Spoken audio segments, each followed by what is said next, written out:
என்ன ரெண்டு பேரும் இப்படியே உட்காந்துட்டு இருக்கீங்க? எப்படியோ நீங்க ரெண்டு பேரும் சாப்பிட்டுருக்க மாட்டீங்கன்னு தெரியும்.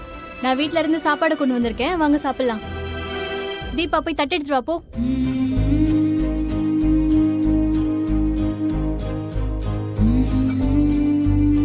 இதெல்லாம் சரிப்பட்டு வராது, நானே போய் எடுத்துட்டு வரேன். வேண்டாம்மா. பா என்னப்பா நீங்க கொஞ்சமாவது சாப்பிடலாம்ல?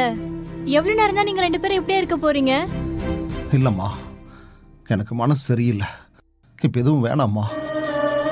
ஏய் தீபா, நீயாவது கொஞ்சம் வந்து சாப்பிடு வா. எனக்கு பசிக்கலாம். ஏய் என்ன தீபா, நீ எப்படி பிடிவாதம் பண்ண எப்படி? அப்புறம் என்ன என்ன பண்ண சொல்ற? என் தங்கச்சி என் கல்யாணத்தை நிப்பாட்டிட்டு அவ கல்யாணத்தை முடிச்சிட்டு போயிட்டா. அத நினைச்சு சந்தோஷப்பட சொல்றியா? இது எல்லாத்துக்குமே காரணம் நீதான். இந்த எந்த தப்பும் பண்ணிருக்க மாட்டா. ஆமா, இப்ப கூட உங்களுக்கு அவதான் உத்தமி.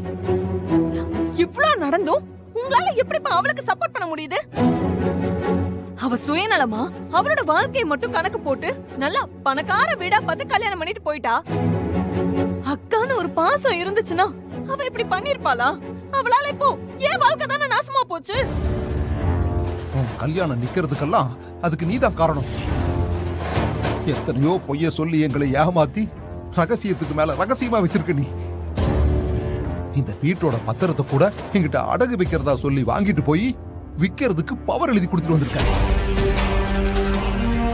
20 லட்சம் ரூபாய் வாங்கி எல்லா பிரச்சனையும் முடிஞ்சதுன்னு நினைச்சா அதுலயும் 10 லட்சம் ரூபாய் தான் வாங்கியிருக்க. மீதி 10 லட்சம் ரூபாய் இருக்குன்னு கூட எங்ககிட்ட நீ ஒரு வார்த்தை சொல்லல. அப்புறம் படிக்க போன இடத்துல ஒழுங்கா படிக்காம அரியர் மேல அரியர் வச்சு எங்களை ஏமாத்திருக்க நீ. உனக்கு ஒரு நல்ல பையனா பார்த்து கல்யாணம் பண்ணி வைக்கலான்னு இருந்தா திடீர்னு காதலிக்கிறேன்னு யாரோ ஒருத்தனை கூட்டிட்டு வந்து நின்ன. இப்படி வாழ்க்கை முழுக்க ஏமாத்தி ஏமாத்தி எங்களுக்கு நீ துரோகம் மட்டும்தாமா பண்ணிருக்க. இது மட்டும்தானா, இல்ல உன் வாழ்க்கையில இன்னும் ஏதாவது ரகசியத்தை மறைச்சு வச்சிருக்கியா? அப்படி ஏதாவது ஒண்ணு இருந்தா அதை இப்பவே போட்டு உடைச்சிருமா? ஒரே அடியா எல்லாத்தையும் கேட்டுட்டு நாங்க அப்படியே போய் சேர்ந்துடுறோம். என்ன கரெக்டா தெரிஞ்சு வச்ச மாதிரி இப்படி ஒரு கேள்வி கேக்குறாரு? உண்மை என்னன்னு தெரிஞ்சா பிரச்சனை பெருசாகிடுமோ? நீயே இங்க வந்த இல்ல யாராவது பார்த்தா பிரச்சனை ஆயிடும்ல. பரவாயில்லக்கா, இவ்ளோ நடந்தும் என்னால உங்களை பார்க்க கூட முடியல. அக்கா தயவு செஞ்சு என்ன மன்னிச்சிருங்கக்கா, ப்ளீஸ்க்கா. என்னால தானே உங்களுக்கு இவ்ளோ பிரச்சனையும். ப்ளீஸ் சாரிக்கா, ப்ளீஸ்க்கா. சித்ரா விடு, அதெல்லாம் பாத்துக்கலாம் விடு. எல்லாரும் நல்லா இருக்கணும்னு நீங்க நினைக்கிறீங்க, ஆனா உங்களுக்கே இவ்ளோ பெரிய கஷ்டம் வந்திருக்கேன். என்னாலதான் நீங்க விருப்பமே இல்லாம இந்த கல்யாணத்தை பண்ண வேண்டியதாயிடுச்சு. அதெல்லாம் நினைக்கும் போது ஏதோ பெருசா தப்பு பண்ண மாதிரி, உங்க வாழ்க்கையை நாசம் பண்ண மாதிரி என் மனசு ரொம்ப உறுத்திக்கிட்டே இருக்குக்கா. ஏய் சித்ரா, உனக்கு அந்த குற்ற உணர்ச்சியே தேவையில்ல. இதெல்லாம் உன்னாலன்னு நினைச்சுக்காத. எனக்கு மேல கோவமோ வருத்தமோ எதுவுமே கிடையாது. இவங்கெல்லாம் ரொம்ப தப்பானவங்க. இவங்களெல்லாம் வேற எப்படி எதிர்த்து நின்னாலும் இதத்தான் அவங்க செய்வாங்க. இதுக்கு காரணம் நீ இல்ல. ஏன் தெரியுமா? உனக்கு முன்னாடியே எனக்கும் அவங்களுக்கும் பிரச்சனை இருக்கு. அதெல்லாம் மனசுல வச்சுக்கிட்டுதான் அவங்க என்ன பழி வாங்கிட்டு இருக்காங்க. ஆமாக்கா, எங்க வீட்டு ஆளுங்கெல்லாம் ரொம்ப ரொம்ப மோசம். அவங்களால யாரோட மனசையும் புரிஞ்சுக்க முடியாது. பொண்ணுங்கனாலே எப்பவும் அடிமை மாதிரி நடத்துவாங்க. இந்த வீட்டுல இருக்கிற பொண்ணுங்களுக்கு ஆசையோ கனவோ லட்சியமோ ஏன் சுயமரியாதை கூட இருக்க கூடாது. ஏன்டா இந்த குடும்பத்துல வந்து பிறந்தோன்னு அடிக்கடி நான் ஃபீல் பண்ணிட்டு இருப்பேன். சின்ன வயசுல இருந்து என் சித்தப்பா பண்ற அடிதடி எனக்கு சுத்தமா பிடிக்காதுக்கா. இவங்களெல்லாம் எப்படி சமாளிக்கிறதுன்னு எனக்கு தெரியலக்கா. இத பாரு சித்ரா, எப்பவுமே பொம்பளை பிள்ளைங்க ரொம்ப தைரியமா இருக்கணும். இதெல்லாம் பார்த்து நீ பயப்படக்கூடாது.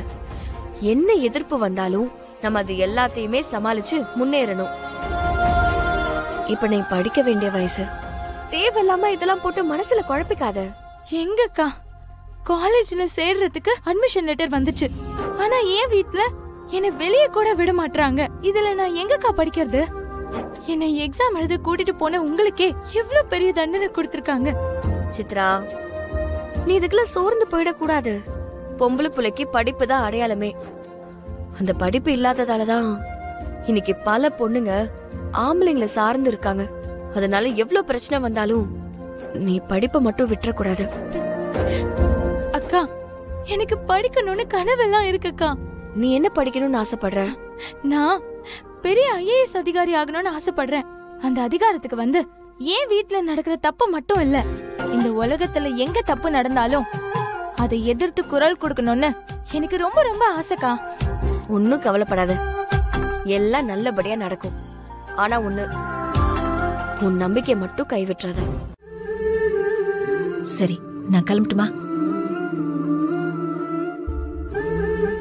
அக்கா அக்கா, எனக்கு ஒரு ஹெல்ப் பண்ண முடியுமா? என்ன பண்ண சொல்லுமா.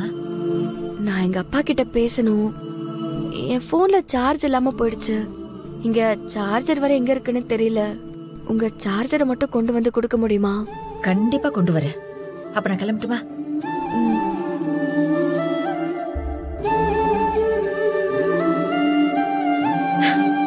நீ சாப்பிடுவேன்னு எடுத்துட்டு வந்த, ஆனா திரும்ப எடுத்துட்டு போ சொல்ற. இன்னும் எத்தனை நாள் தான் இப்படி பசியோட இருக்க போற? பசியோட இருந்தாலும் சுயமரியாதையோட இருக்கிறது தான் ரொம்ப ரொம்ப முக்கியம். காலையில அத்தனை பேருக்கு முன்னாடி இந்த வீட்டு ஆம்பளைங்க என்ன எவ்வளவு அசிங்கப்படுத்தினாங்க. நீங்களும் தானே அதை பாத்தீங்க. அப்படி இருக்கும்போது நான் எப்படிக்கா இந்த வீட்டு சாப்பாடு சாப்பிட முடியும்?